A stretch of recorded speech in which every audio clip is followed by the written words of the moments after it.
All right, so here's what I'm going to do. You can see I have the stopwatch ready to go. And this time I have all my parts ready, the markers, the jig, all of my tools are up above, all the Milwaukees are all right here, ready to go, okay, which is what the micro bench is meant for, having all this stuff ready to do both the glue ups and the joinery.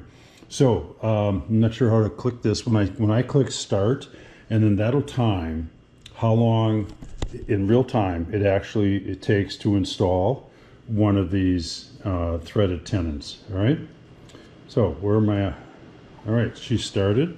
So I'm going to take a ruler. I have a marker. I'm going to measure half.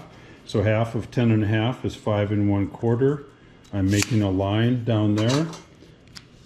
I am going to take my jig, place it over the top of that, and looking through here where I can see the mark that I just made, it's right through there.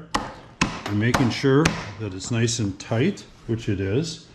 I'm now taking my 7/64 hinge bit, and I'm just going to do all 3 holes. I have my mark, or dimple, I guess I would call it, better yet. I know I have my dimple. I return the driver to the second tray of that. I have my 3 holes there.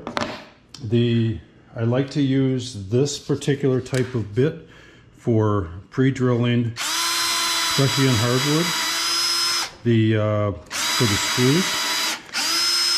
I'm pre-drilling the center one because I'm going to use a larger bit in there in a second, but the small one helps guide it. So I've got that. And then I'm going to do the third hole, which again is going to be the VRK. I'm making sure that I'm nice and lined up all the time, letting that sawdust come out of there, right? I put my tool back where it belongs.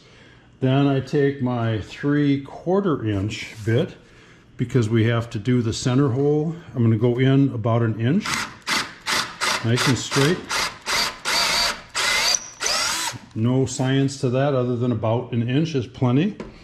Then I'm going to take my tenon, one of my tenons. I'm going to just start a hole in there, start it in the hole. I'm going to run my GRK